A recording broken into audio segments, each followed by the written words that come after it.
जाओ शिखर, तो क्या वो मूर्ख है उसमें बैठे रहेंगे? हाँ, कोई शराबी हो, भांग पी रखी हो, ना समझ में हो तो डूबेगा फिर। तो यह इस स्थिति में परमात्मा कहते हैं, जिन गुरुओं के पास तुम बैठे हो, जो शास्त्र अनुकूल साधना नहीं जानते, जिनके पास मोक्ष मार्ग नहीं है, वो आपकी नाव, आपका बेड़ा डूबने वाला है। और साथ में इस दास ने ये ओके खड़ा कर दिया, नौका लीक प्रूफ, इसमें आ जाओ ना डूबोगे। तो कबीर साहब कहते हैं, डूबे थे पर उबरे, गुरु की लहर चमक, और बेरा देखा दरदरा, नौका देखी टूटी हुई, उतर चले फड़के। जब दोनों की तुलना कर ली कि इसमें पानी भर रहा है, पानी भरा तो डूबेगा और ये ठीक है, तो कहते फिर विचार करने की आवश्यकता नहीं, फड़क एकदम जंप कर गए और उसमें आखड़े जान बची। तो परमात्मा कहते हैं, झूठे गुरु के पक्ष को और तजत ना लावे वार, द्वार ना पावे शब्द का, और भटके वार ही वार। जब लग गुरु मिले नहीं साचा, तब लग गुरु करो 10 पाचा। आदरणीय गरीबदास साहिब जी को परम पूज्य परमेश्वर कबीर जी जैसे धर्मदास साहिब जी को सतलोक लेकर गए थे, ऐसे ही उनको भी लेकर गए थे, वहां पे छोड़ा था। अपने तत्व ज्ञान से परिचित करके उनके अंदर वो फीड कर दिया कंप्लीट स्पिरिचुअल नॉलेज, संपूर्ण अध्यात्म ज्ञान, और आंखों दिखा के ऐसे वापस छोड़ा। तब परमेश्वर द्वारा प्राप्त उस ज्ञान के आधार से आदरणीय गरीबदास साहिब जी, गांव छुरानी, जिला झज्जर, हरियाणा वाले ने कहा है कि झूठे गुरु के लीतर लावे और गरते काट घसीटे, या के पीटे पाप नहीं है, इसने निश्चय पीटे। ये गुरुआ गांव बिगाड़े संतो, गुरुआ गांव बिगाड़े, ऐसे कर्म जीव कला दिए, ईव जड़े नहीं जाड़े। एक अनमोल मनुष्य जीवन के नाशक व्यक्ति, और वो गुरु पद पर बैठे हैं, इतने अनमोल जीवन का नाश कर रहे हैं। उनके विषय में गरीबदास साहिब जी कहते हैं, इसे नालायक के जूते मारे, अर्थात उसको त्याग दे, उसके निकट नहीं जाए, और गरते काट घसीटे, उसको बाहर चलता कर दे। और तुम इनके अज्ञानियों के चिपके बैठे हो। आगे बताते हैं, जैसे आप जी ने दिल्ली से और सतलोक आश्रम बरवाला, जिला हिसार, हरियाणा में आना था, और आप चले गए दिल्ली से मथुरा 100 किलोमीटर और विपरीत। वहां जाने के बाद आप जी को पता चला, किसी ने बताया कि आप कहाँ जा रहे हो। आपने उसको कहा कि मैं सतलोक आश्रम बरवाला, जिला हिसार, हरियाणा में जा रहा हूं। तो वहां आपको कोई कहे कि ये रास्ता गलत है, अब तो बहुत विपरीत आ गए हो, तो उस व्यक्ति का क्या कर्तव्य बनता है, वहीं ब्रेक लगा दे गाड़ी को, और 1 2 4 पर और पूछकर फिर तसल्ली करके फिर वापस मुड़ दे वहां से। यदि वो व्यक्ति ये कहे, जैसे बहुत से श्रद्धालु कहते हैं कि मैंने तो वहां अमुक संत से, उस महंत जी से, उस आचार्य और शंकराचार्य महर्षि से, मंडलेश्वर से 10 वर्ष हो गए दीक्षा लिए, कोई कहता 20 वर्ष हो गए, कोई कहता 30 वर्ष हो गए, उम्र होगी 65 वर्ष की। अब उस समय का क्या बनेगा जो मैंने इतना समय वहां लगा दिया? अब ये कोई बुद्धिमत्ता है? ये तो वही स्थिति है जैसे वो व्यक्ति ये कहे मथुरा पहुंचकर कि 100 किलोमीटर में इधर आ गया, अब मेरा 100 किलोमीटर का क्या बनेगा, मैं कैसे जाऊं वापस? तो उस बुद्धिमान व्यक्ति को वापस आना ही पड़ेगा, तभी बात बनेगी। तो इसी प्रकार जिनका जो समय बीत गया वो तो गया भाड़ में, उसका कोई यूज नहीं। और यहां नहीं आओगे तो शेष भी जाएगा, कति बात बिगड़ जाएगी, वह पाएगा। और फिर उसके लिए चिंतित ना हो। कबीर साहब वो परम शक्ति है, इस दास से प्राप्त उपदेश के आधार से आपकी उम्र भी बढ़ा देगा, और ऐसा मंत्र देंगे, वहां तो एक भी मंत्र ठीक नहीं, ये ऐसा मंत्र है, एक ही श्वास उस श्वास का सिमरण दिया जाता है, उसकी इतनी कीमत है। कहते 14 लोग पालड़ रंग हो रही हो, 3 लोग पासेंग धरे रंग हो रही हो, और ये एक श्वास का सिमरण एक साइड में रख दे तो भी कीमत ज्यादा है। यानी ऐसी विधि का सिमरण है, थोड़े ही सिमरण से आपका शीघ्र मोक्ष हो जाएगा।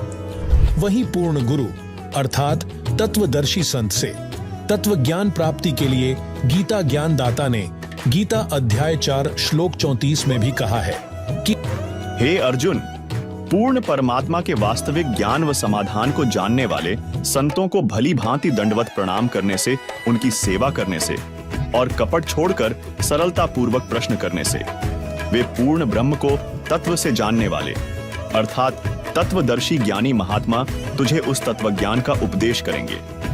जिससे यह स्पष्ट है कि नकली संतों, गुरुओं के द्वारा बताई भक्ति से मानव को जन्म मृत्यु से मुक्ति नहीं मिल सकती। मुक्ति के लिए तो तत्वदर्शी संत की शरण में जाना होगा।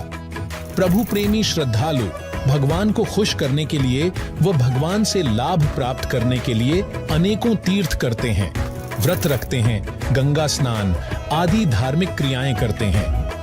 पर दर्शकों, क्या तीर्थ, व्रत, तर्पण आदि करने से कोई लाभ संभव है या नहीं? हमारे धर्म ग्रंथ क्या ये सारी क्रियाओं को करने की अनुमति देते हैं? आइए जानते हैं कि इस विषय में हमारे धार्मिक ग्रंथ क्या प्रमाण देते हैं। सवाल नंबर 9, तीर्थ, व्रत, तर्पण, श्राद्ध निकालने से लाभ संभव है या नहीं? परमात्मा क्या याद दिलाते हैं कि जाटी पूजे पीपल पूजे और सिर तुलसा के हो और दूध पूत में खैर राखिए, नो पूजो हो तो जांडी पूजे और पीपल में पानी चढ़ावे और फिर तुलसी माता ने पूजे, और उनको किस लिए पूज रही हूं कि मेरे दूध पूत में खैर रखिए। बता, अकल देखो हमारी। ये हमारे धर्म गुरुओं की गाइडलाइन थी। हमारे को ये शास्त्र विदिता का मनमान्य साधना करवा के सारे भूत बनवा दिए। फिर क्या बताते हैं परमात्मा, जीवित बाप के लट्ठम लट्ठा और मुए गंग पुचैया, और जब आवे आसुज का महीना और वो कौवा बाप बनैया रे बोड़ी सी दुनिया, सतगुरु बिन कैसे सरिया। जैसे जीवित बाप के साथ तो खेचा तानी रखे नकम्मी आत्मा है, और मरने के बाद फिर उसकी गति के लिए चलेंगे कहाँ से? देखो पुण्यात्माओं, ये हमारे धर्म गुरु कहाँ से गति कराने लगते हैं मृत्यु के उपरांत? पहले तो यूं कहेंगे कि अस्थि उठाओ और गंगा में प्रवाह कराओ, इसकी गति हो जाएगी। अच्छा, क्या करते हैं, एक व्यक्ति नाम ना ले हुआ था, उसकी पत्नी ने नाम ले रखा था। वैसे उसका अपनी पत्नी को मना नहीं करता था, ज्ञान से बहुत कुछ परिचित भी था, लेकिन उसके सामने एक बात आती कि मेरा पिताजी की मृत्यु होगी और मैं यदि गंगा में अस्थि नहीं डालकर आया तो फिर मेरी आत्मा नहीं मानेगी, तो मैं इसलिए नाम नहीं लूं। एक दिन वो बता रही थी उसकी पत्नी कि मेरे तायसरे की मृत्यु होगी, यानी उसके ताऊ की, और वो लेकर गए उसकी अस्थियों को गंगा घाट पे। वहां बैठे वो पांडे, और वहां इन्होंने अपने अक्षेत्र बांट रखे हैं कि ये मेरे क्षेत्र का, ये मेरे क्षेत्र का। जाते ही पूछ लेते कहाँ से आए जी, वो बता दिया जी ऐसे ऐसे सोनीपत से आए। अच्छा आज तुम हमारे हो वो पकड़ ले गए। तो वहां जाकर उसने देखा, खोल कर पिछला सारा इतिहास बता देते हैं। तो क्या बोले वह न बोले, यजमान इब कद बहुत जन्माए रे तेरा गजब भयो। अब उन्हों कह रही थी कि वो बतावा था उसका पति के मेरा माथा ठनक्या कि दुश्मन तेनू बाट देखा हम रोज मरा। इन्हों कहा इब कद बहुत जन्माए गति कराण। तो वो कहने लगा उसके बाद मेरा वहां से मन हट गया कि वो तो हमारी सारा दिन जो है ना ये कुशोण मनावे हैं। अपने आत्माओं गति करवा दी कि गंगा में अस्थि डलवा दी, होगी गति। फिर कहें 13वीं करो। 13वीं किस लिए कि गति कराने खातिर। अच्छा, वह 13वीं भी कर दी। फिर कहें अब इसके सरहद निकालो। पहले प्रत्येक महीने किया करते, फिर छठे महीने और बड़ा व्यवस्था करते थे, और फिर 1 वर्ष के बाद वो कंप्लीशन होता था, उसका समापन करते थे। 1 साल में पूरे वर्ष लगे रहते थे गति कराने। और फिर क्या करते हैं, परमात्मा कहते हैं प्रेत शिला पैजा विराजे पितरों पिंड भराई। फिर पिंड भरवा दो, पितरों की मुक्ति हो जाएगी। परमात्मा क्या कहते हैं, जीवित बाप के लट्ठम लट्ठा हर मुए गंग पुचैया, और जब आया आसोज का महीना कौआ बाप बनैया रे बोली सी दुनिया। अब फिर आगे श्राद्ध के समय आसोज का महीना, तो जिस तिथि को कोई घर का सदस्य मृत्यु को प्राप्त होता है तो हमारे धर्म गुरु वो तिथि नोट कर लेते हैं। आसोज के महीने में अमावस्या से लेकर पूर्णमासी तक उस किसी भी तिथि को मृत्यु होती है तो उस दिन विशेष कार्यक्रम करते हैं, श्राद्ध निकालते हैं। और सबसे पहले क्या करते हैं, वो बनाकर भोजन ऊपर रखते हैं छत पे, और उसी समय कौवे आकर खा जाते हैं। तो वो क्या कहते हैं हमारे धर्मगुरु, देखो भोग लग गए तेरे पिताजी, हो सकता कौआ बन रहे हो। अरे भले आदमियों, गति करान लागे थे, कौआ बना के छोड़ दिया। ये है इनके साधन। अब परमात्मा कहते हैं प्रेत शिला पैजा विराजे पितरों पिंड भराई, और बहुत श्राद्ध खान कुआए काग बने कलमाई। आगे क्या बताते हैं, जय सतगुरु की संगत करते सकल कर्म कट जाई, अमरपुरी पर आसन होते जहां धूप ना छाई। अब क्या बताते हैं, जय सतगुरु की संगत करते सतगुरु मिल जाते तो ये सारे कर्मों तो पीछा छूट जाता, ना श्राद्ध निकालने, ना भूत बनना, ना कौवे और पशु की योनियों में जाना। और फिर क्या होता, अमरपुरी पर, अमरपुरी जिस स्थान का कभी नाश ना हो, सतलोक सनातन परम धाम की प्राप्ति हो जा, जय सतगुरु मिल जा तो ये झंझट मिट जा सारे। और ये हमारे गुरुजी धर्म गुरु ने कहा श्राद्ध तो अवश्य निकालना चाहिए। इन्हें तो हमारे कर्म बिगड़वाने का ठेका ले रखा था। पुण्यात्माओं, पवित्र हिंदू धर्म के जो सदग्रंथ हैं, पवित्र 4 वेद और पवित्र श्रीमद् भगवत गीता, और 5वां वेद जो परमात्मा कबीर जी की वाणी जो उनके मुख कमल से बोला गया, उसमें कंप्लीट ज्ञान है, सभी सदग्रंथों का सारांश है। वो तो इनके हाथ नहीं लगा, क्योंकि उन्होंने इन संस्कृत के ज्ञाताओं ने वो तो रिजेक्ट कर रखा था। कबीर साहब की वाणी तो एक अशिक्षित की वाणी है, इस करके वो हमारे पास, हमारे तक नहीं आने दिया। तो इनमें जो पुराण हैं, ये पुराण क्या चीज है, ये 4 वेद, उन 4 वेदों का सारांश श्रीमद् भगवत गीता। लेकिन श्रीमद् भगवत गीता में कुछ अटकल युद्ध कराने के लिए इस काल भगवान ने लगाई हैं, वो अलग से दिखाई देती है। और जो वेदों से मेल खाता वो गीता जी का ज्ञान खरा है, बिल्कुल सत्य है, क्योंकि वो वेद ज्ञान गॉड गिवन है, परमात्मा का दिया हुआ है। तो हमने परमात्मा के आदेश का पालन करना है।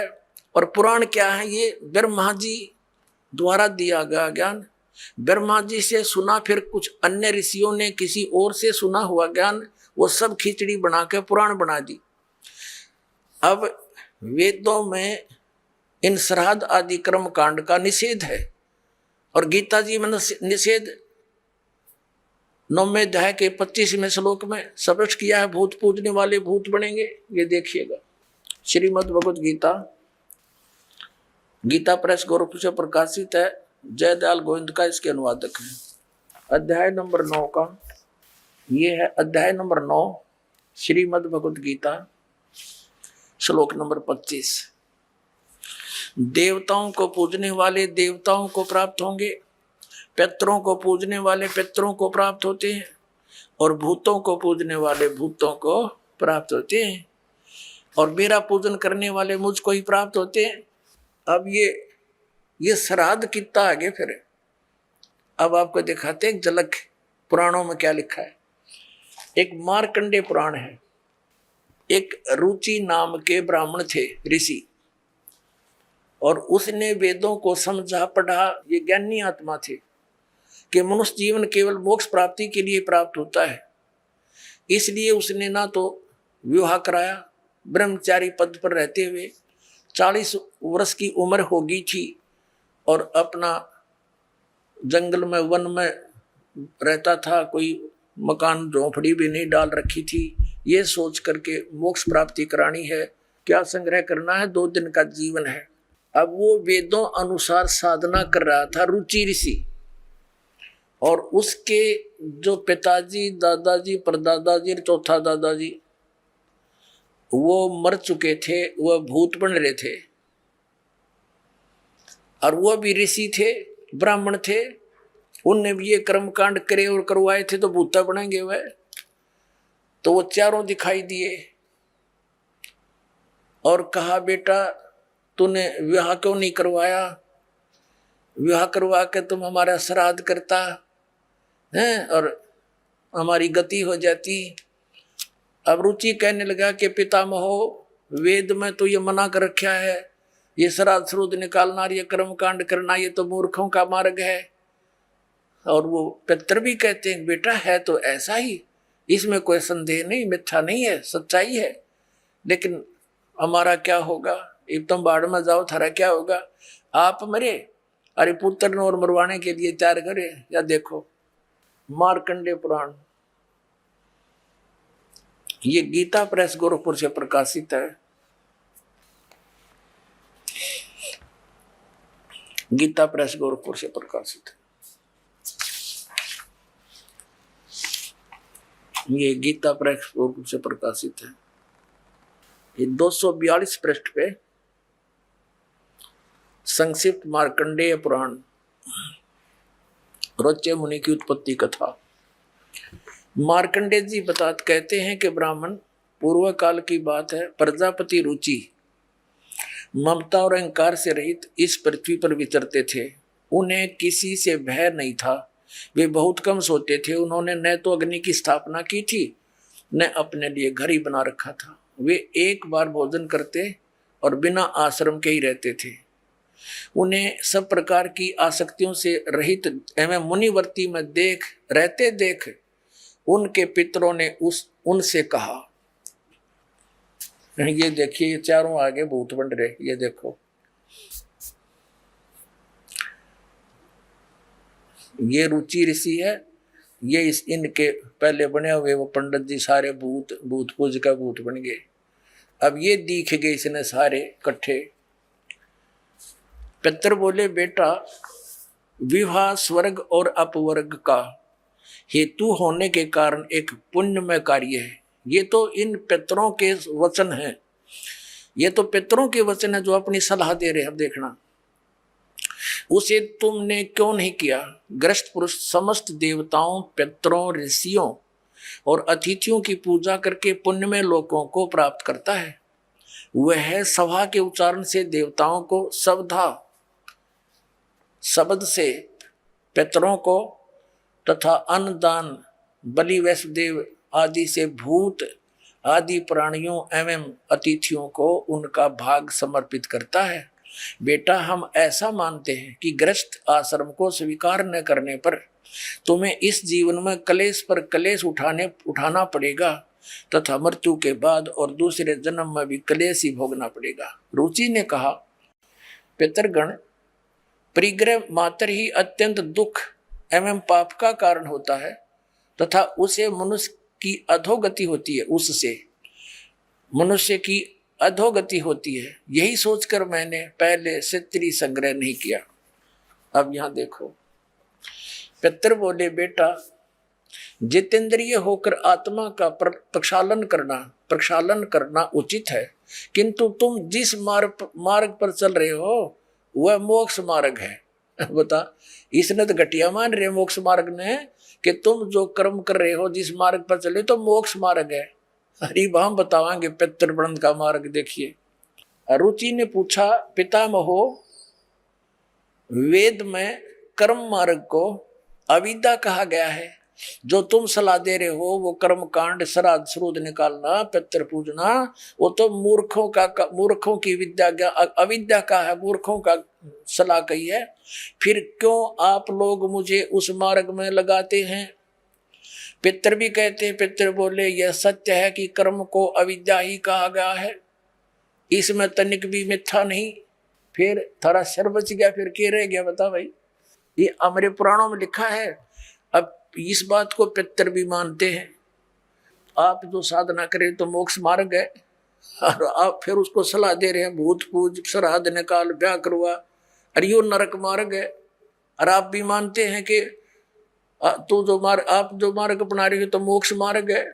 और रुचि कहता है वेद के अंदर तो इसको अविद्या, मूर्खों की साधना बताइए, तो पितृ भूत पूजना, श्राद्ध निकालना, और पितृ स्वीकार भी कर रहे हैं, कहा ऐसा ही है, इसमें कोई मिथ्या नहीं।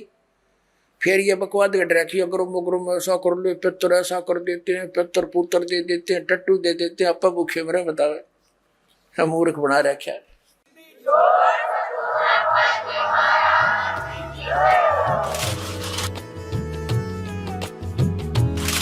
इन्हीं पुराणों में लिखा है कि 1000 ब्राह्मण भोजन कर रहे हों। जैसे इन्होंने पितरों की और भूतों की, श्राद्ध की वो विधि बता रखी है। पितरों के लिए भोजन कराओ ब्राह्मणों को तो ऑड नंबर में हो, जैसे 1, 3, 7 यानी 5, 7 ऐसे हो, और बाकी इवन नंबर में हो, ऐसी संख्या में जमाने चाहिए। और इसी विष्णु पुराण में लिखा है कि 1000 ब्राह्मण जिमते हो, भोजन कर रहे हो, और उनके सामने एक योगी माने भगत, सच्चा भगत, सत्साधक, सत साधना करने वाला, परम अक्षर परमात्मा का जो साधक है वो वास्तव में भगत योगी होता है। योगी का अर्थ ये नहीं ये पेट का पानी हला के दिखा दे, आसन उसन कर रहा हो ना, ये योगी नहीं। ये तो एक वो है अपनी, समझ लो ये प्राकृतिक चिकित्सक कह सकते हैं, वो योगी है। योगी का अर्थ होता है भक्त, परमात्मा से मिलने की जो कोशिश कर रहा है वो योगी है, भक्त यानी सच्चा साधक। ये देखिएगा श्री विष्णु पुराण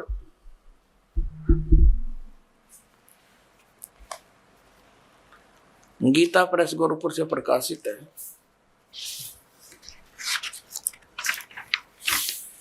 इसके अनुवादक हैं मुनीलाल गुप्त। ये गीता प्रेस गोरखपुर से प्रकाशित है। ये है अध्याय 16 और तृतीय अंश और पृष्ठ नंबर 213 पर। यहां पर लिखा, हे राजन, श्राद्ध करने वाले पुरुष से विश्व देवगण, पितृगण, मातामह और कुटुंबी जन सभी संतुष्ट रहते हैं। हे भूपाल, पितृगण का आधार चंद्रमा है और चंद्रमा का आधार योग है, भक्ति, और इसलिए श्राद्ध में योगी जन को नियुक्त करना अति उत्तम है, यानी सत साधक को। हे राजन, यदि श्राद्ध भोजी एक सहस यानी 1000 ब्राह्मणों के सम्मुख एक योगी भी हो तो वह यजमान के सहित उन सब का उद्धार कर देता है, यानी ब्राह्मणा का भी, हर योगी का भी और उनका यजमान का भी, सबका उद्धार कर देता है। पितरों की तो बात छोड़े।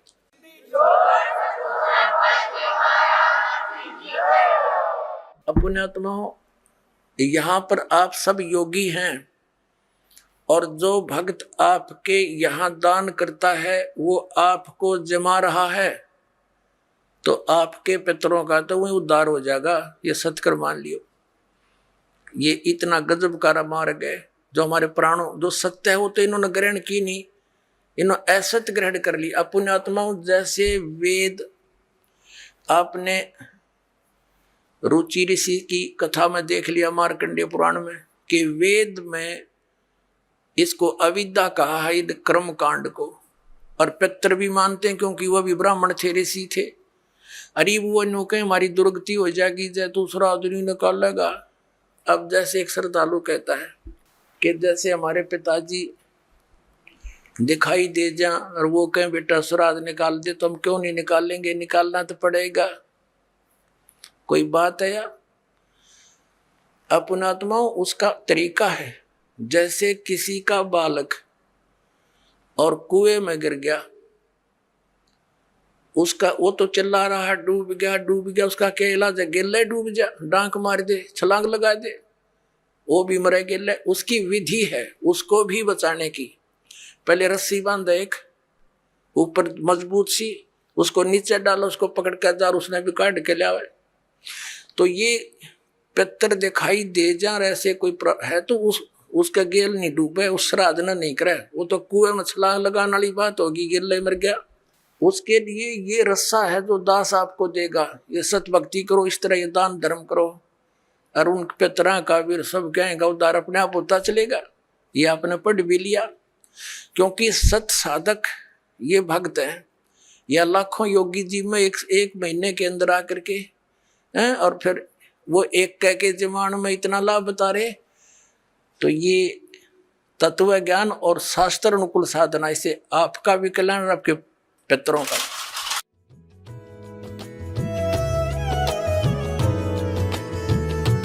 तो बगैर ज्ञान के, बगैर बिना किसी संत के ये साधना भी व्यर्थ है। गीता जी अध्याय नंबर 16 के श्लोक नंबर 23 और 24 में कहा कि अर्जुन, शास्त्र विधि को त्याग कर जो मनमाना आचरण करते हैं, मनमानी पूजाएं करते हैं, उनको न तो सुख होता है, न उनको कोई सिद्धि होती है, और न ही उनकी कोई मोक्ष प्राप्त होता है, गति होती है। तो यूजलेस। इसलिए कहा कि अर्जुन, इससे तेरे लिए कर्तव्य और अकर्तव्य की व्यवस्था में, यानी कौन से काम भक्ति के करने चाहिए, कौन से ना करने चाहिए, शास्त्र ही प्रमाण है। उन्हीं के आधार से तू क्रिया करना, किसी की दंत कथा से भक्ति मार्ग पर ना लगना। यानी जो संत सदग्रंथों के आधार से ज्ञान दे वही ज्ञान सही मानना। तो पुण्यात्माओं, जितने भी हमारे धर्मगुरु थे और हैं, सभी यही कहा करते, हम वेदों और गीता और पुराणों के आधार से आपको ज्ञान दे रहे। तो सब संतुष्ट थे भाई, इनसे आगे कोई ग्रंथ नहीं, इनसे आगे कोई पवित्र शास्त्र नहीं, इन्हीं से ये हमें बता रहे हैं तो फाइनल है, बिल्कुल सच है।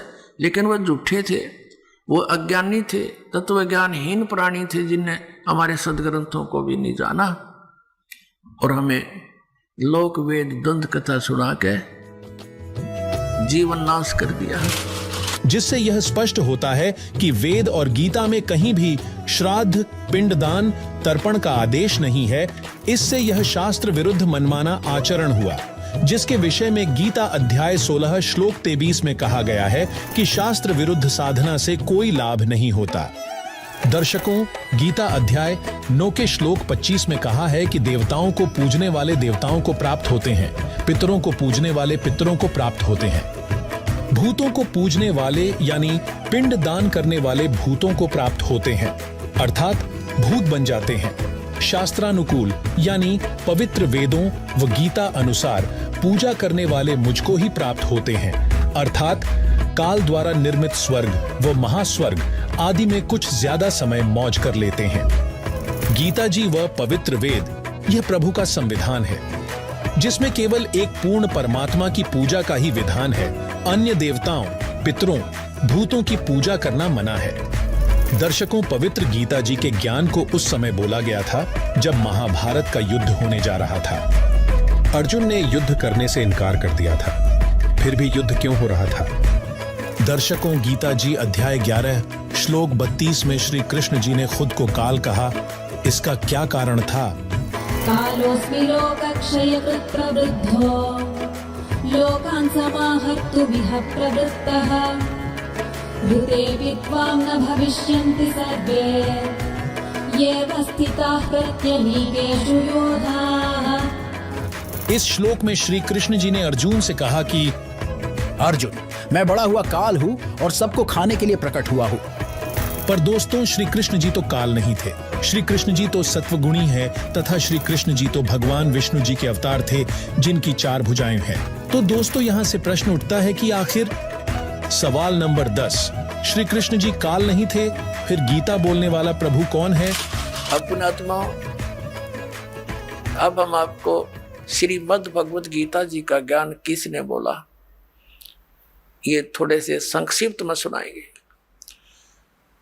श्री कृष्ण जी का तो रोल ही नहीं है गीता जी के ज्ञान में।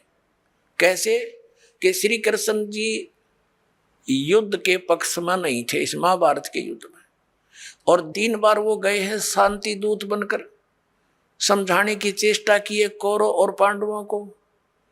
लास्ट में यहां तक जब फैसला कर लिया कि भी एक तरफ मैं होऊंगा, एक तरफ मेरी सेना होगी, और मैं शस्त्र भी नहीं उठाऊंगा, प्रतिज्ञा कर ली। तो पुण्यात्माओं, जो महापुरुष ये कहता हो कि मैं हथियार भी नहीं उठाऊंगा, क्या फिर वो युद्ध की सलाह दे सकता है? नहीं। अब जब इसने देखा कि इसने इस काल भगवान ने ये गीता जी अध्याय नंबर 7 के श्लोक नंबर 24 और 25 में स्पष्ट करता है कि मैं अपनी योग माया से छुपा रहता हूं, मैं कभी किसी के समक्ष नहीं होता, ये मेरा अटल अनुतम अवय अनुतम यानी घटिया अटल नियम है। इष्ट घटिया और क्या होगा? जो पिता अपने पुत्रों के सामने नहीं आता उसमें कोई दोष है? तो इस कारण इस प्रकार वो स्पष्ट करता है कि मैं अपनी योग माया से छुपा रहता हूं, और मुझ अव्यक्तम व्यक्तिम आपन मनन्ते, मुझ अव्यक्त को मैं तो अव्यक्त रहता हूं और मुझे कृष्ण मान रहे हैं ये मूर्ख जन समुदाय। I am not Krishna, Gita ज्ञानदाता कहता है। अब ये इसके जन्म और कर्म कैसे अलौकिक है पुण्यात्माओं? ये काल जो है, जैसे आप जी ने श्री शिव पुराण के अंदर इस विद्वेश्वर संहिता के अंदर देखा, आपको दिखाएंगे, तो उसके अंदर क्या लिखा है कि ब्रह्मा और विष्णु जी का आपस में इसी बात पर युद्ध हो गया। ब्रह्मा जी कहते हैं विष्णु जी कि मैं तेरा जनक हूं, मैं तेरा बाप हूं, तेरी उत्पत्ति मैंने की है। विष्णु जी कहते हैं मैं तेरा बाप हूं, तेरी उत्पत्ति मेरी नाभि कमल से हुई है। इसी बात पर इनका युद्ध हो गया। इसको समाप्त कराने के लिए इनके पिता, जिसने यह गीता का ज्ञान बोला, ये इनका पिता है, ये काल रूपी ब्रह्म सदा शिव यही है। इसने इन दोनों के बीच में एक तेजो में लिंग खड़ा कर दिया, स्तंभ, और बहुत लंबा चौड़ा, ये ऊपर नीचे घूमने लगे। उसका और छोर प्राप्त करने के लिए युद्ध बंद हो गया। फिर ये स्वयं अपने पुत्र शिव का रूप धारण करके खड़ा हो गया। फिर इनको समझाने लगा कि तुम भगवान नहीं हो, यू आर नॉट गॉड, तुमने अपने आप को इस मान लिया, जैसा कि आपको बहुत बार दिखाया है दास ने।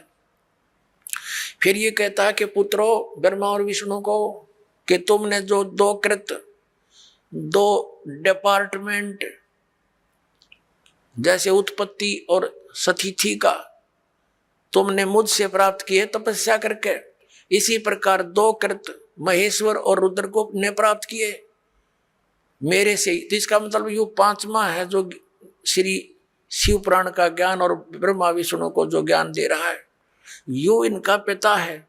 और ये उसी विद्वेश्वर संहिता में इसी चैप्टर में कहता है कि मेरा एक ओम अक्षर है, नथिंग एल्स, और इसका सिमरण करो, इसका सिमरण करने से मेरा ही स्मरण होता है। तो इससे सिद्ध हो गया कि जो शिव पुराण के विद्वेश्वर संहिता के अंदर बोल रहा है वो काल है, और वो शिव रूप बना के खड़ा हो गया। ऐसे ये छल करता है, किसी को ब्रह्मा रूप में दर्शन दे देता है, किसी को विष्णु जी के रूप में दर्शन दे देता है, तो वो विष्णु जी की महिमा गाने लग जाता है कि विष्णु जी आप ही भगवान हो, आप छुपाए हुए हो अपने आप को। इस प्रकार इनको भ्रम हो जाता है। और ये कैसे इसके कर्म अलौकिक हैं, अब आपको दिखाते हैं थोड़ा प्रमाण सदग्रंथों में। एक बार देवताओं का और असुरों का, राक्षसों का युद्ध हो गया। और राक्षस विजयी हो गए, देवता भाग गए मैदान छोड़ गए। देवताओं ने कहीं जाकर के इकट्ठा होके भगवान विष्णु की आराधना की, और ये विष्णु रूप धारण करके ये ब्रह्मा विष्णु महेश का पिता जिसने गीता बोली, ये वहां प्रकट हो गया। और इसने पूछा कि तुमने जो तुम्हारे मन की बात मैंने जान ली है, और आप जाओ जो ससाद का पुरंजय नामक पुत्र है उसको युद्ध के लिए खड़ा कर लो, राक्षसों के आमने सामने खड़े हो जाओ और उसको तैयार कर लो। मैं उसके शरीर में प्रवेश करूंगा और राक्षसों को मार दूंगा। अब दिखाता हूं आपको, ये देखिएगा श्री विष्णु पुराण, गीता प्रेस गोरखपुर से प्रकाशित है। ये है श्री विष्णु पुराण, सचित्र हिंदी अनुवाद सहित है, इसमें संस्कृत भी साथ है। अनुवादक है मुनीलाल गुप्त और गीता प्रेस गोरखपुर से प्रकाशित है। प्रकाशक एवं मुद्रक है गीता प्रेस गोरखपुर, गोविंद भवन कार्यालय कोलकाता का संस्थान। ये है अध्याय नंबर 2 और चतुर्थ अंश और 233 पृष्ठ पे ये विष्णु पुराण। अब हम आपको यहां ले आते हैं, 233 पृष्ठ पे यहां से पढ़ेंगे। पूर्व काल में त्रेता युग में एक बार अति भीषण देव असुर संग्राम हुआ, देवताओं और राक्षसों का। उसमें महाबलवान दैत्यगण से पराजित हुए देवताओं ने भगवान विष्णु की आराधना की। तब आदि अनंत शून्य अशेष जगत प्रतिपालक श्री नारायण ने देवताओं से प्रसन्न होकर कहा, आप लोगों का जो कुछ अभिष्ट है वह मैंने जान लिया है, तुम जो चाहते हो मैं समझ गया। उसके विषय में यह बात सुनिए। राजऋषि ससाद का जो पुरंजय नामक पुत्र है, उस अक्षत्रिय श्रेष्ठ के शरीर में अंश मात्र से यानी कुछ समय के लिए स्वयं अवतीर्ण होकर उन संपूर्ण दैत्यों का नाश करूंगा। अतः तुम लोग पुरंजय को दैत्यों के वध के लिए तैयार करो। ठीक हो गया। अब इसने क्या किया, पुरंजय को खड़ा कर दिया, देवताओं ने समझा बुझा के, और राक्षस भी सामने हो गए।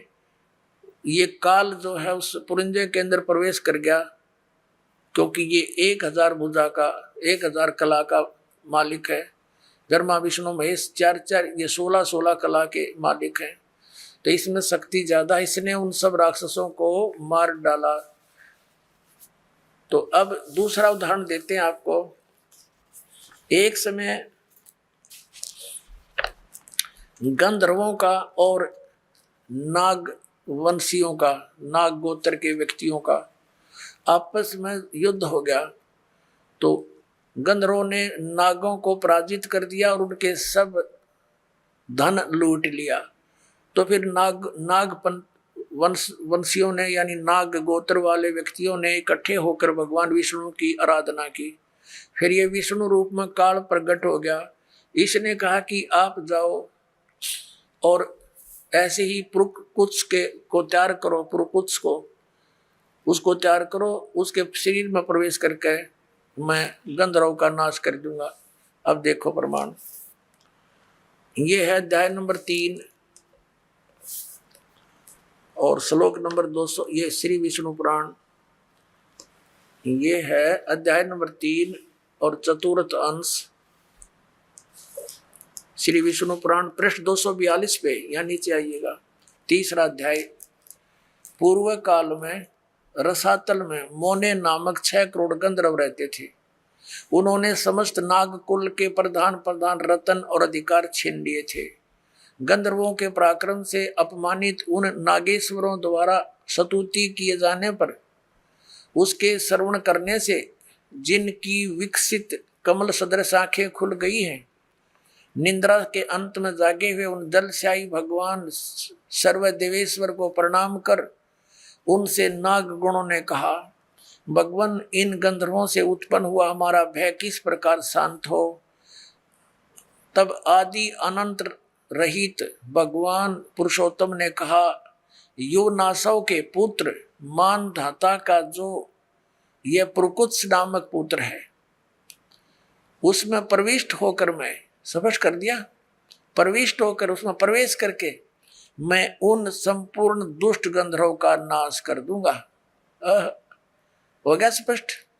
अब इसके कर्म अलौकिक ऐसे हैं, ये कहता मेरे कर्म दिव्य हैं। इसी प्रकार इसने श्री कृष्ण जी में प्रवेश करके गीता का ज्ञान वेदों वाला प्लस में अपनी युद्ध कराने की जो अटकलबाजी, ये श्रीमद् भगवत गीता नाम से 18 अध्याय इसने बोले और आखिर में डरा धमका के विराट रूप दिखा के भयंकर रूप जिसको देख करके अर्जुन कांपन लग गया, अर्जुन जैसा योद्धा। और लास्ट में डरते ने हाँ भर ली अर्जुन ने, कि उसने सोच लिया कि इसका उद्देश्य युद्ध करवाना है और यदि मैं ना कर दूंगा और इसने फिर एक बार वो विराट रूप दिखा दिया, मेरा हार्ट अटैक हो जाएगा। इसलिए इसने अपनी भलाई समझी कि मरना तो मैंने है ही, युद्ध करूंगा वहां भी मारा जा सकता हूं, और जब इसने फिर विराट रूप दिखा दिया फिर भी मारा जा सकता हूं। और भगवान के इरादे से वो परिचित हो गया था कि ये युद्ध चाहता है, तो इसने कह दिया कि हाँ जी मैं आप सब समझ गया हूं, आप जो कहना चाहते हो मैं युद्ध कर लूंगा। नहीं, श्री कृष्ण युद्ध करवावे, जब पहले वो मना कर रहा था कि नहीं आप युद्ध मत करो, नाश हो जाएगा। और फिर ये क्या कहते हैं हमारे धर्मगुरु कि अर्जुन अक्षत्रिय धर्म का पालन नहीं कर रहा था, इसलिए भगवान ने उसको प्रेरित किया। अरे श्री कृष्ण स्वयं अक्षत्रिय था, और जब काल्यावन ने चढ़ाई करी मथुरा के ऊपर, स्वयं भगवान युद्ध मैदान छोड़कर भाग गए थे, जिस कारण से उनको रण छोड़ भगवान कहा जाता है। तो उन्होंने उस समय भी अपने क्षत्रिय धर्म का पालन त्याग दिया, इसलिए कि जिस कारण से अनर्थ टल जावे, नाश ना होए। तो क्या वो व्यक्ति फिर अक्षत्रिय धर्म के पालन करने के लिए इसे नाश करने की सलाह दे सकता है? तो पुण्यात्माओं, अब हमने इन सदग्रंथों से स्वयं परिचित होना है। ठीक है, इन्होंने जितना ज्ञान दिया वो इनके सत्र का इनके पास रहे। अब हम सदग्रंथों के अनुसार साधना करेंगे और ज्ञान ग्रहण करेंगे। अब आपको दिखाते हैं कि श्री कृष्ण जी को तो पता नहीं मैंने क्या बोला था गीता जी में, अभी दिखाता हूं। अपनात्माओं, महाभारत का युद्ध हो लिया, कौरवों का नाश हो गया, पांडव राजगद्दी पर विराजमान हो गए।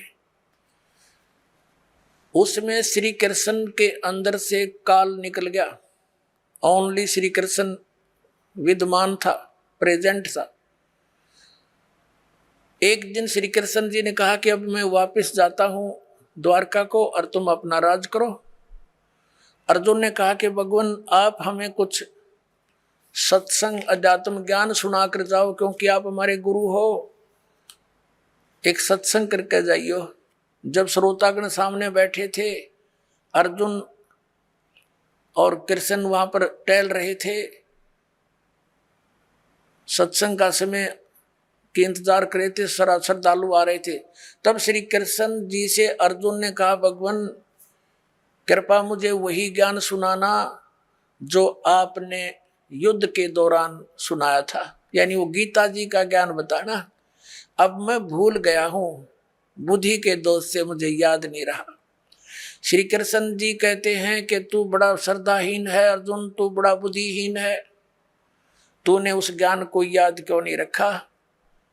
और अर्जुन पर तो डांट मार रहे हैं कि तूने याद क्यों नहीं रखा, और स्वयं कह रहे हैं अब मैं पूरा ज्यों का तो तुझे उसको नहीं बता सकता, क्योंकि उस समय मैंने योग युक्त होकर ये ज्ञान बोला था। हम भले आदमियों, जब युद्ध के इसे खतरनाक भयंकर समय में योग युक्त हुआ जा सकता है, तो इस पीस में क्या दिक्कत आ गई योग युक्त होने में? अब हो जा 2 मिनट लगे जो ज्ञान होता उसने बोला हो, तो उसने बोला ही नहीं था। ये श्री कृष्ण में प्रवेश करके काल बोल गया। जैसे आप देखते हो एक प्रेत आत्मा दूसरे के शरीर में प्रवेश कर जाती है और वो प्रेत बोलता रहता है, बहुत कुछ बोल जाता है। उसके जाने के बाद जिस शरीर की वो आत्मा अपने सचेत होती है, फिर उसको कोई अन्य ही बताते हैं, ऐसे बोल रहा था तू, ऐसे बोला, ऐसे बोला, उसको कुछ नहीं पता होता मैंने क्या बोला, और ही बताते हैं, फिर वो कहने लग जाता मैंने एक दिन ऐसे बोला। तो ऐसे श्री कृष्ण जी में प्रवेश करके उसकी आत्मा को दबा कर ये काल बोल गया सारे काम में, और उसके निकलने के बाद फिर ओरिजिनल कृष्ण था वो क्या बोलता है दिखाता हूं आपको। देखिए ये संक्षिप्त महाभारत द्वितीय खंड, ये द्वितीय खंड गीता प्रेस गोरखपुर से प्रकाशित है। संपादक तथा संशोधक हैं जयदयाल गोविंद का, जिसने श्री मद्भुत गीता का भी अनुवाद किया है। गीता प्रेस गोरखपुर से प्रकाशित है, गीता प्रेस गोरखपुर से। इसके 667 पृष्ठ पर आप जी को ले चलते हैं। ये देखिएगा पृष्ठ नंबर 667, 667, और ये है संक्षिप्त महाभारत, संक्षिप्त महाभारत। अब यहाँ आ गए हम।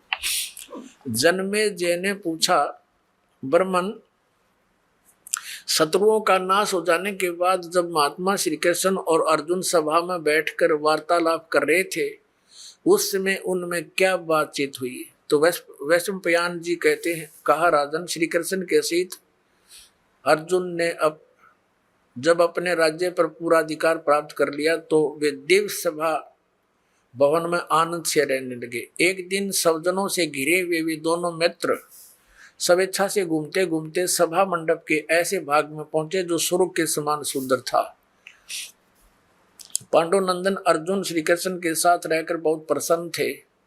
एक बार उन्होंने उस रमणीक सभा की ओर दृष्टि डालकर भगवान से ये वचन कहे, देवकी नंदन, जब युद्ध का अवसर उपस्थित था उस समय मुझे आपके महात्म का, अब यह चर्चा हो रही है इनकी, और ज्ञान और महात्म का ज्ञान और ईश्वरीय स्वरूप का दर्शन हुआ था, किंतु केशव, अब आपने स्नेहवश पहले मुझे जो ज्ञान का उपदेश किया था वह सब इस समय बुद्धि के दोष से भूल गया है। उन विषयों को यानी गीता, श्रीमद् भगवत गीता के ज्ञान को सुनने के लिए बार बार मेरे मन में उत्कंठा होती है। इधर आप जल्दी ही द्वारका जाने वाले हैं, अतः पुण्य उस सब विषय को, वह विषय मुझे सुना दीजिए। वैशंपायन जी कहते हैं, अर्जुन के ऐसा कहने पर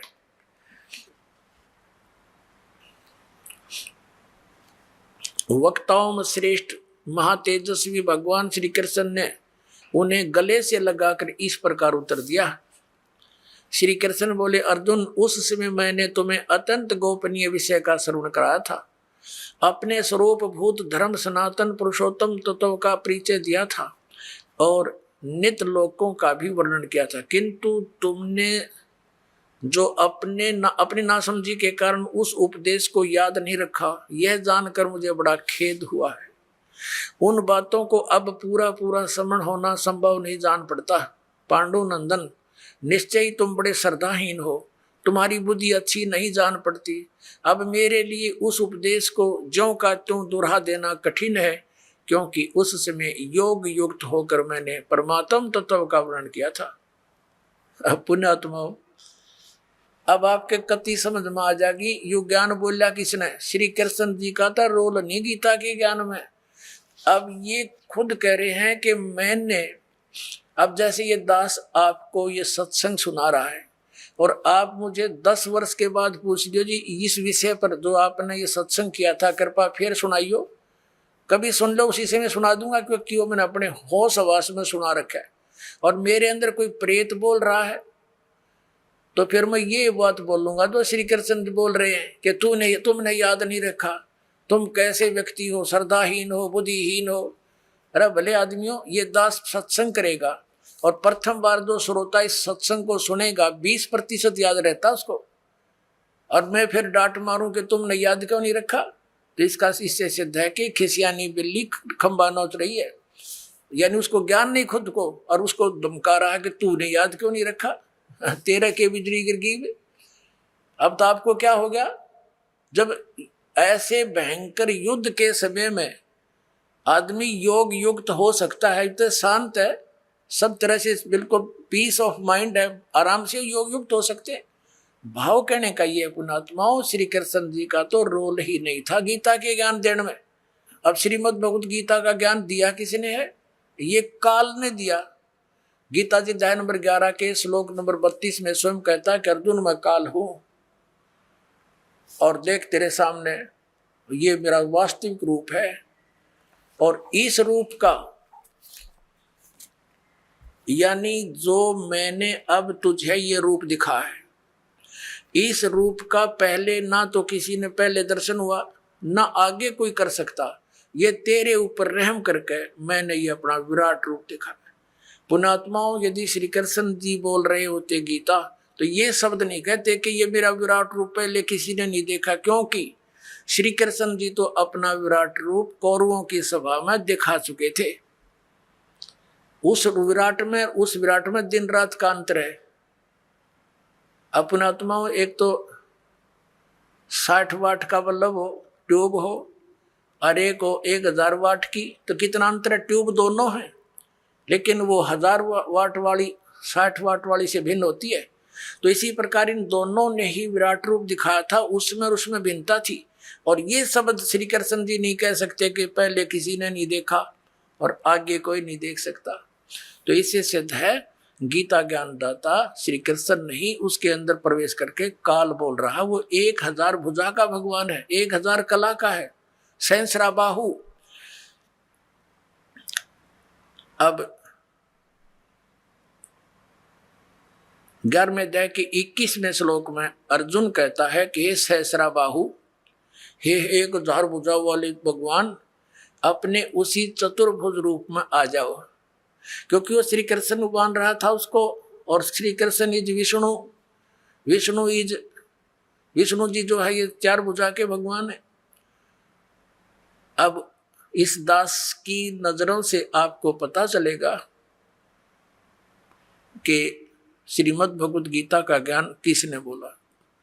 और दूसरा और अन्य प्रमाणिक ये है कि श्री कृष्ण तो अर्जुन के साले थे। श्री कृष्ण की बहन अर्जुन को ब्याही थी सुभद्रा जी, अपने साले को पहचानने से भूल गया। वो श्री कृष्ण नहीं था, वो श्री कृष्ण से बाहर निकलकर वो काल देख रहा था, ऐसे भयंकर रूप दिखाया, और श्री कृष्ण अलग खड़े हैं, ओझल हो गए उसके प्रकाश में, तेज में। तब अर्जुन पूछता है, हे महानुभाव आप कौन हो? मैं आपको नहीं पहचानता। तो क्या श्री कृष्ण थे वह?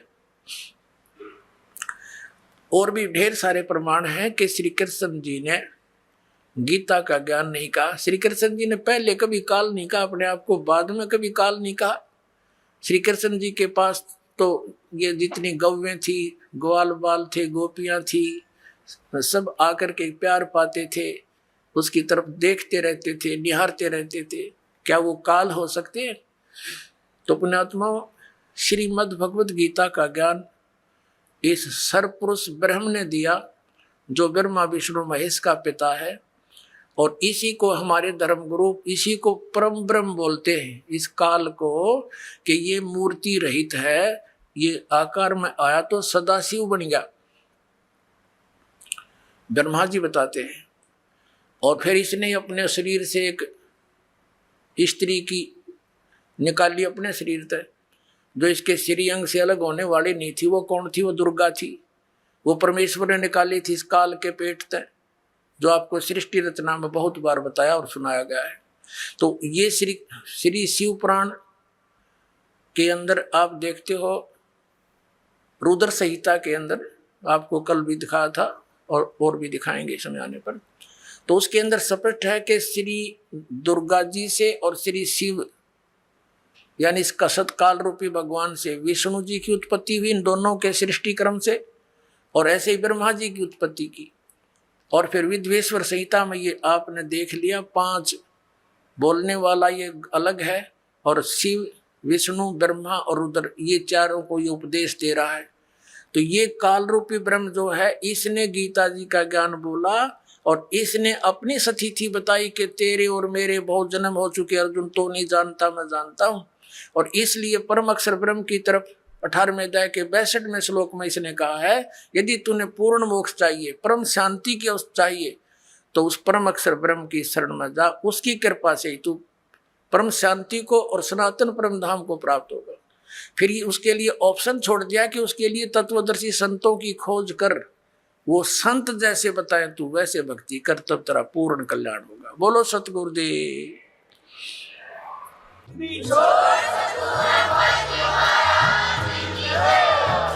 दर्शकों, यह सिद्ध हुआ कि गीता जी का ज्ञान भगवान श्री कृष्ण ने नहीं बल्कि ज्योति निरंजन काल ने दिया था। दर्शकों, हम सभी यह भी जानते हैं कि परमेश्वर संसार की सर्वोच्च सत्ता है।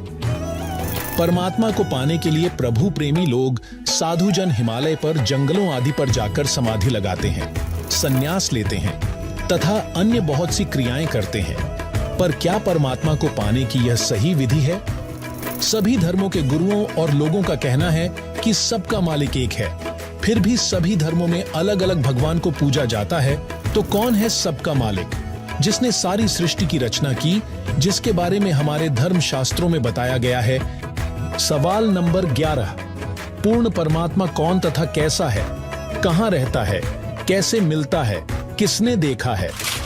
पूरा विश्व असत्य ज्ञान से परिपूर्ण होता है, ओतप्रोत होता है, जिस कारण से हम भगवान को भी ठुकरा दिया हमने और उन महापुरुषों के अमृतवाणी को भी स्वीकार नहीं किया जिन्होंने परमात्मा को देखा और पाया था। उनमें से कौन कौन है? आदरणीय धर्मदास साहिब जी, आदरणीय मुल्कदास साहिब जी, आदरणीय नानक साहिब जी, आदरणीय दादू साहिब जी, आदरणीय गरीबदास साहिब जी, गांव छुड़ानी, जिला झज्जर, हरियाणा वाले, आदरणीय गीसा दास साहिब जी, गांव खेखड़ा, जिला बागपुर, पहले मेरठ था अब बागपुर हो गया, उत्तर प्रदेश में, और आदरणीय स्वामी रामानंद जी, काशी वाले ने। इन महापुरुषों को परमात्मा मिले, वो कबीर देव मिले, वो कबीर साहब मिले, अल्लाहू अकबर मिले, और उनको सचखंड लेकर गए, सतलोक लेकर गए, जहाँ भगवान रहता है और जहाँ हम सभी रहा करते थे। हम अपनी गलती से यहाँ गलत स्थान पर आकर गिर गए, और जब तक हम उस स्थान पर नहीं जा लेंगे तब तक ये जीव सुखी नहीं हो सकता। उन महापुरुषों को परमात्मा ने इसलिए परिचित करवाया कि वो गवाही देंगे कलयुग में कि हमने भगवान देखा और वो कहाँ रहता है। जो उन महापुरुषों ने ज्ञान दिया, परमात्मा कैसा है, उसका नाम क्या है, वो कहाँ रहता है, उसकी प्राप्ति कैसे होती है, वो साकार है या निराकार है, स्वयं परमेश्वर ने आके बताया। और जिन्होंने भगवान को देखा, परमात्मा को देखा, उन्होंने वही बताया। और फिर जब दास के ऊपर कृपा की परमेश्वर ने, अपने ही सदग्रंथों को खोजा तो उन सदग्रंथों में वही पाया जो भगवान ने बताया था। और परमात्मा से परिचित जिन महापुरुषों के अभी आपके सामने नाम गिनवाए, इनने भी वही बताया था। और जो साधना हमारे सदग्रंथों में लिखी है, सबसे पहला प्रश्न यही आता है मन में कि भगवान किसने देखा है। अभी दास ने आपके रूबरू जिन महापुरुषों के शुभ नाम की गिनाए, इन्होंने भगवान को देखा है, इन्होंने भगवान को पाया है। और भगवान कैसा है? भगवान साकार है, मनुष्य दृश्य है, हमरे ही उनिहार है, हमारा सृजनहार। हमारा भगवान हमारे ही जैसी उनिहार का है, यानी मनुष्य दृश्य ही है, लेकिन उसके सामर्थ्य में और जीव के सामर्थ्य में दिन और रात का अंतर है। वो सर्वशक्तिमान है, सर्वसृष्टि रचनहार है, सबका पालक है, लेकिन है मनुष्य जैसा ही। फिर तीसरा आता है कि परमात्मा मिलता कैसे है। जैसे ज्ञान भी हो जाएगा, भगवान ऐसा है, भगवान वहाँ रहता है, परमात्मा ये सुख देता है, जब तक उसका समाधान नहीं मिला, उस स्थान को पाने की विधि प्रॉपर नहीं मिली, तो ज्ञान भी व्यर्थ है। तो अब वो साधना कौन सी है जिससे वो स्थान प्राप्त होगा, जो श्रीमद् भगवत गीता अध्याय नंबर 18 के श्लोक नंबर 62 में गीता अध्याय नंबर 15 के श्लोक नंबर 4 में वर्णन किया हुआ है कि अर्जुन तू सर्व भाव से उस परमेश्वर की शरण में जा। गीता ज्ञान दाता अपने से अन्य किसी समर्थ परमात्मा की शरण में जाने के लिए अर्जुन जी को कह रहा है, और उसकी शरण में जाने से ही तो परम शांति को और शाश्वत स्थान मीन जिसका कभी नाश ना हो, सत्यलोक, अविनाशी लोक, अमर लोक को प्राप्त होगा। और गीता ज्ञानदाता अपने विषय में कहता है, गीता अध्याय नंबर 2 के श्लोक नंबर 12 में, गीता अध्याय नंबर 4 के श्लोक 5 और 9 में, गीता अध्याय नंबर 10 के श्लोक नंबर 2 में, कि अर्जुन तेरे और मेरे बहुत जन्म हो चुके हैं, तू नहीं जानता, मैं जानता। इससे सिद्ध है कि गीता ज्ञानदाता अविनाशी नहीं है, और इसके साधक भी फिर अविनाशी स्थान प्राप्त नहीं कर सकते। गीता ज्ञानदाता 8वें अध्याय के 13वें श्लोक में गीता जी में कहता है कि अर्जुन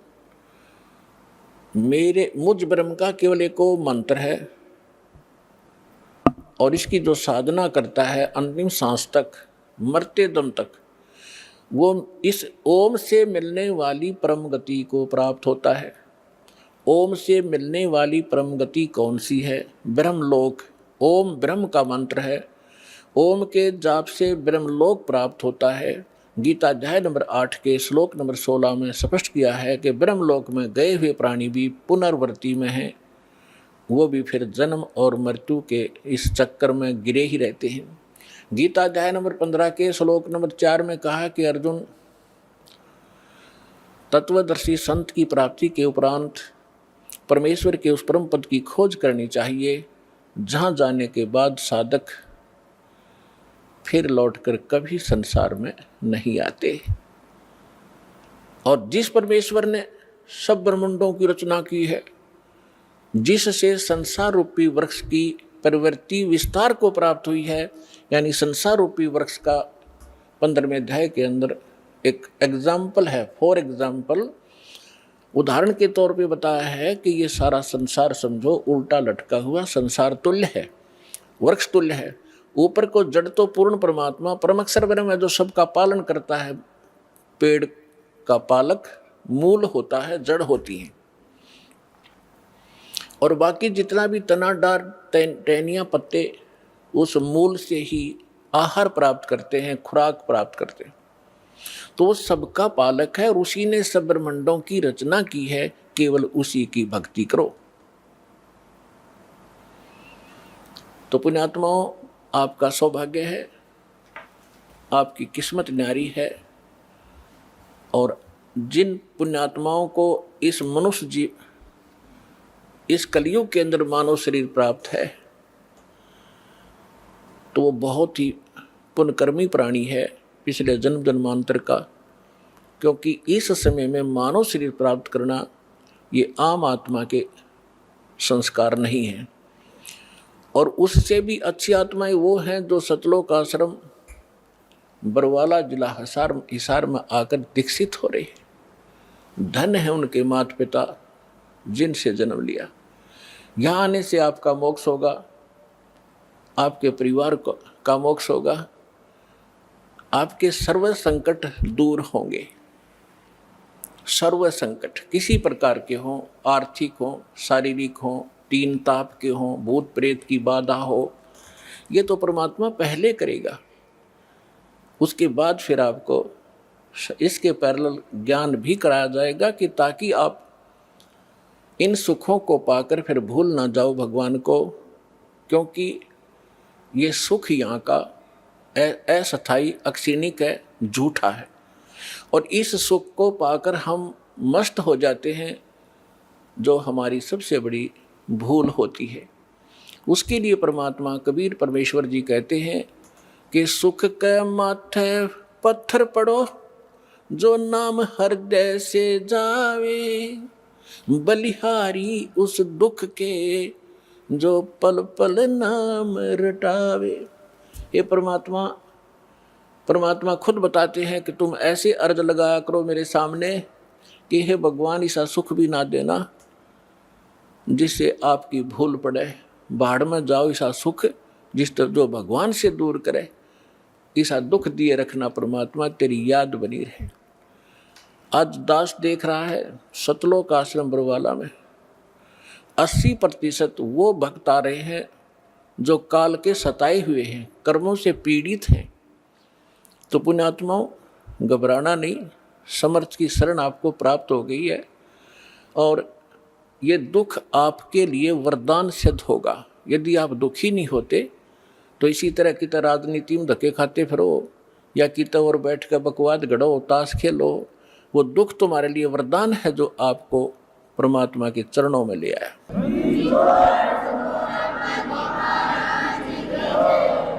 रमता राम जपो रे प्राणी, अब तो सुन ले राम कहानी। रमता राम यानी सर्वव्यापक, जिस परमेश्वर की असंख्य ब्रह्मांडों पर सत्ता है, ओवरऑल कंट्रोलर है, उसका नाम जपो रे प्राणी, अब तो सुन ले वो राम कहानी। उन देवी देवताओं की पूजा करते हो जो तुम्हें कभी सुख नहीं दे सकते, वो स्वयं सुखी नहीं, उनका अस्थायी समय सबका सब नाशवान है। थिर पकड़ थिर रही है, समर्थ की शरण गह कर ही आप सुखी हो सकते हो। समर्थ का शरणाग हो रंग होरी हो, वाई कदे न हो ए काज राम रंग होरी हो। कहते समर्थ की शरण पकड़ो, ग्रहण करो, फिर कभी भी आपके ऊपर कोई आपदा नहीं आवेगी यदि आप मर्यादा में रहोगे। पर भी लेन जात है दुनिया, हमरा ज्ञान किने ना सुनिया। परमात्मा ओए कितने दुखी होकर कहते हैं कि तुम पर भी लेन जाते हो, वहाँ पर कहीं पर कोई कुंभ का मेला लग जाता है, उस जोड़ में तालाब में जिसमें गधे भी ना नहावे, बड़े पानी भी ना पियो, और उसमें तुम नहाकर कल्याण समझते हो अपना। तुमसे पहले वहाँ मछलियाँ, मेंढक सभी विद्वान रहते हैं, उनका मोक्ष नहीं होता। अपने सदग्रंथों का आधार मान और संत महापुरुष जिनको भगवान मिले उनकी वाणी को आधार मानकर साधना कीजिए, तभी सफलता होगी।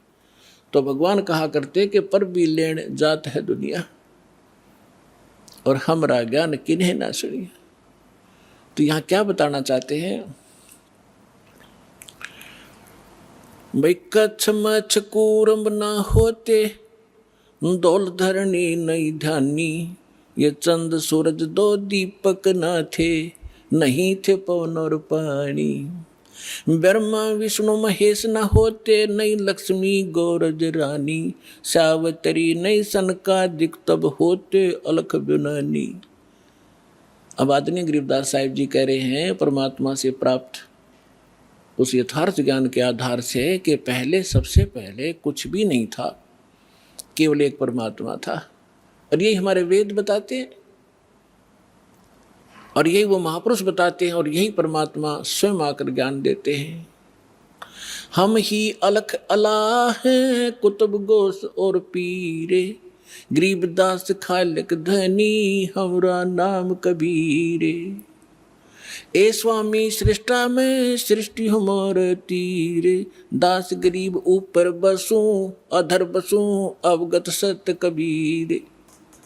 परमात्मा ने स्वयं भी अपनी महिमा बताने की चेष्टा की, पर हम बालक इतने हैं, हम परमात्मा को पहचान नहीं सके क्योंकि हम बाल बुद्धि बना दिए इन अज्ञानी संतों, महंतों, मंडलेश्वरों ने, गुरुओं ने। अपनात्माओं, सबसे पहले भगवान ने आपको शिक्षित किया और फिर इस ज्ञान को आप तक पहुंचाया। अब जितने भी आप यहाँ आए हो किसी भी धर्म मजहब से, सबसे पहले आपने ये ज्ञान सुना होगा तो बहुत बुरा लगा था, और आज आपको कैसा लग रहा है कि हे भगवान, अगर पृथ्वी पर ज्ञान है तो ये है ना, सब अज्ञान भरा पड़ा है। तो काल ने इतना ज्ञान ठुकवा दिया हमारे परमात्मा के बच्चों में कि ज्ञान से दूर भाग रहे, विरोध कर जाते हैं, अपना जीवन नाश कर लेते हैं। लेकिन इसलिए परमात्मा ने आपको शिक्षित बनाया। आज बूढ़े से लेकर बालक तक सबको अक्षर ज्ञान है। अगर मान ले कोई बुजुर्ग रह भी रहा कि तक कोण में ना पढ़ जाओ तो उसके पोता पोती और उसके बेटे सारे शिक्षित तो बैठ कर समझाओगे कि नहीं पिताजी ऐसे है, ये सही लिखा है, इसमें गीता से हमने मिला लिया, तो भी मान जाएगा। तो इसलिए मालिक ने इस समय सेलेक्ट किया था कि जब बिचली पीढ़ी आवेगी और कलयुग 5505 बीत जाएगा, तब इस ज्ञान का हम ढोल के डंके पर प्रचार करेंगे और सब बच्चे मेरी शरण में आएंगे, सबका मोक्ष होगा। पूरे विश्व के बच्चे परमात्मा के ही बच्चे हैं, चाहे कोई हिंदू है, मुसलमान है, सिख है, ईसाई है, हम एक पिता के बच्चे। हम अपनी गलती से अलग अलग हो गए, हमें ज्ञान ठीक ना मिलने से हम भिन्न भिन्न हो गए। परमात्मा का आदेश है कि इस ज्ञान को सुनकर सब फिर एक होंगे और सबका मोक्ष होगा। अपने आत्माओं, आपको कथा सुनाते हैं। परमात्मा, जैसे परमात्मा की महिमा वेदों में लिखी है और विशेष वैसे तो पूरा विश्व वेदों के ज्ञान को नकारा नहीं करते।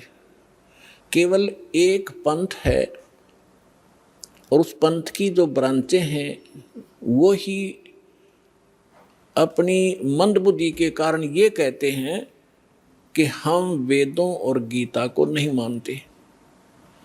हमारे गुरुओं का ज्ञान तो वेदों और गीता से ऊपर का है। जब दास ने उस पंथ के यानी राधा स्वामी पंथ के प्रवर्तक श्री शिवदयाल जी महाराज, आगरा के रहने वाले, जो जिसे राधा स्वामी पंथ चला बताते हैं, जो इनका प्रमुख है, उसका ज्ञान पढ़ा और फिर वेदों से देखा, संतों की महापुरुषों की वाणी से देखा, उसने कख भी पता नहीं अध्यात्म मार्ग का। और उसके अनुयायी नु कहते हम तो वेदों को और गीता को नहीं मानते, हमारा ज्ञान तो इससे ऊपर का है। उसकी झलक आपको कई बार दिखा रखी है, फिर दिखाऊंगा। उन्हें सतनाम का पता नहीं, सतलोक का पता नहीं वो कैसा है और वहाँ क्या सचिथि है, खाक है उनके पास ज्ञान। और इनमें से राधा स्वामी पंथ से ही कौन से पंथ निकले हैं? धन धन सतगुरु सच्चा सौदा सिरसा और जगमाल वाली, और दनौद के अंदर ताराचंद, जय गुरुदेव मथुरा में, ठाकुर जी एक हुए हैं वो राधा स्वामी के ही, और दिल्ली के अंदर सावन कृपाल मिशन, और भी नरे बहुत गणे इनके पंथ। ये सारे समझो उसी कुएं का जल है जिसमें जल के स्थान पर कुछ भी नहीं है, खाली है। वो खारा पानी है, यो जलैस है, ये समझो, यानी उनका ज्ञान गलत है।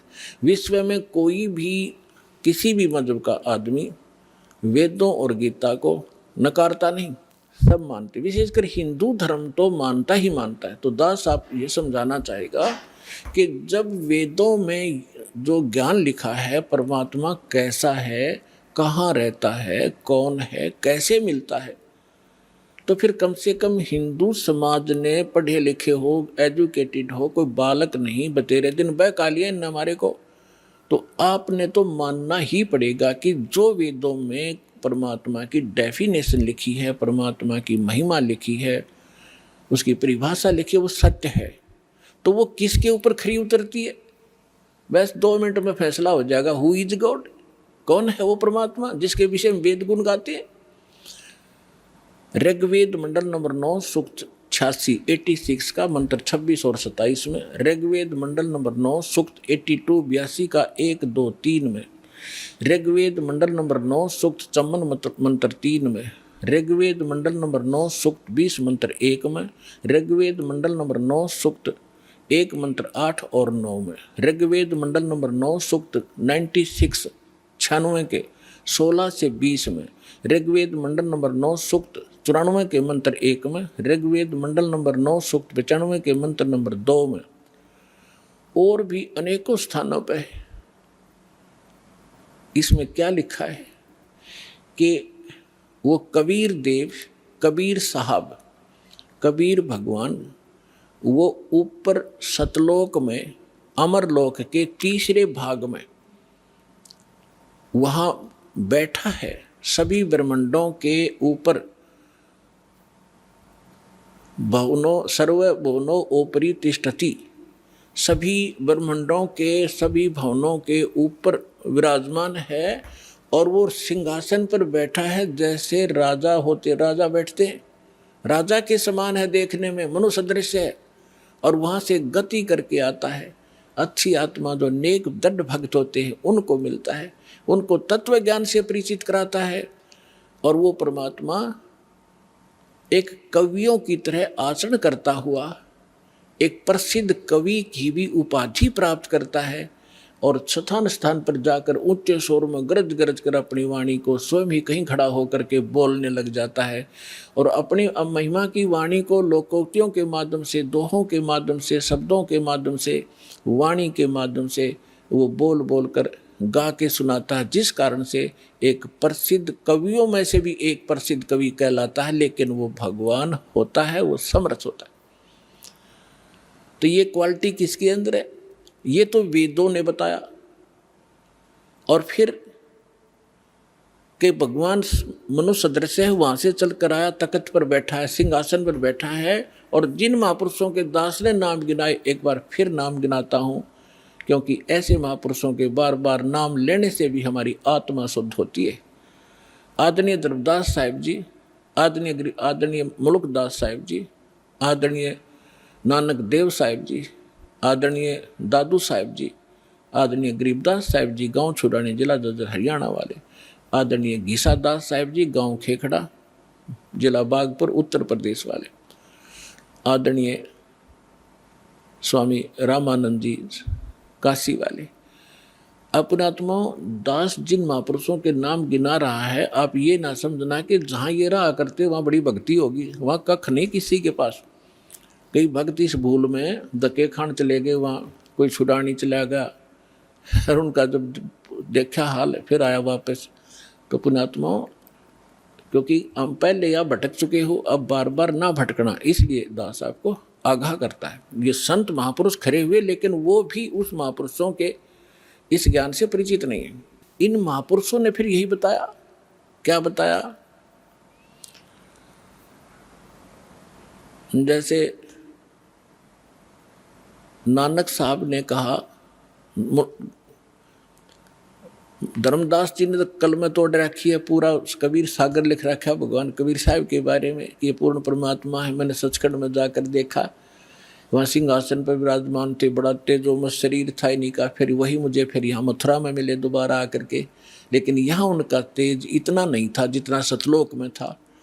तो ये भी गरीबदास साहिब जी कहते हैं कि तेज पुंज अन्य दे धरकर इस विध हमको बैठी, हल्का तेज पुंज का शरीर बनाकर वो यही वेद बताते हैं कि वो अपने शरीर को सरल करके वो परमात्मा यहाँ प्रकट होता है, आता है, अच्छी आत्माओं को मिलता है। तो इन्होंने क्या बताया है कि जैसे धर्मदास जी ने कहा कि आज मोहे दर्शन दियो जी कबीर, आज मोहे दर्शन दियो जी कबीर, सतलोक से चल कर आए, सतलोक से चल कर आए, काटन काल की जंजीर, आज मोहे दर्शन दियो जी कबीर, आज मोहे दर्शन दियो जी कबीर।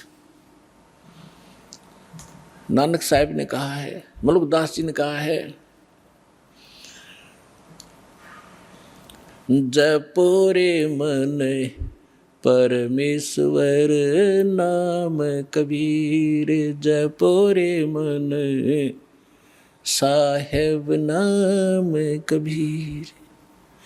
एक समय गुरु बंसी बजाई कालंदरी के तीर, एक समय गुरु बंसी बजाई कालंदरी के तीर, सुर नर मुनि जन सब थकत बहे हुआ, रुक गया दरिया नीर, जपो रे मन साहेब नाम कबीर।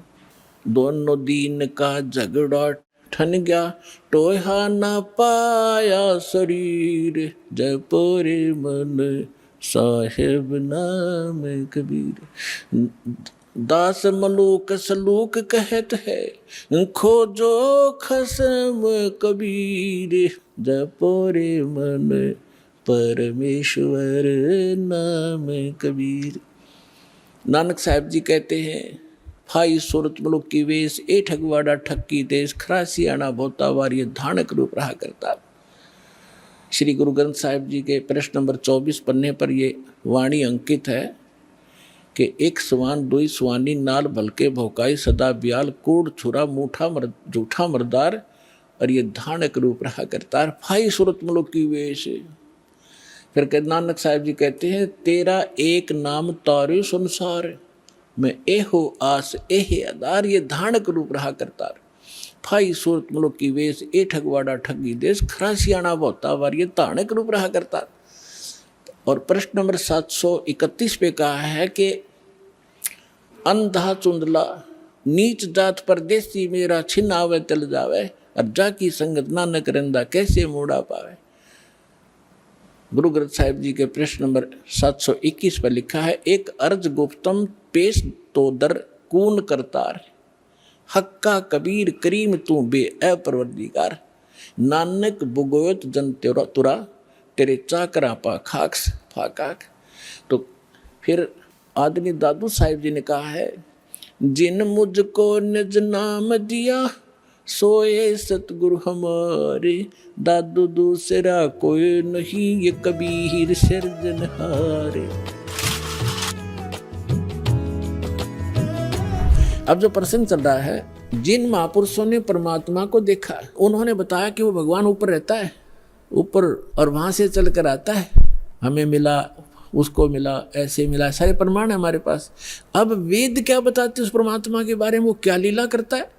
यदि वेदों में भी वही प्रमाण मिल जाता है जो उन महापुरुषों को मिला जिन्होंने बताया कि मुझे भगवान मिले परमात्मा, और सचखंड लेकर गए, मुझे वापस छोड़ा, वो है परम अक्षर ब्रह्म, वो कंप्लीट गॉड है। और उसी वैसी ही लीला वेद बताते हैं, तो आप अपने आप समझ में आ जाना चाहिए, अग्रम अग्रम खत्म हो जानी चाहिए प्राणी की, और बिल्कुल हो जाएगी।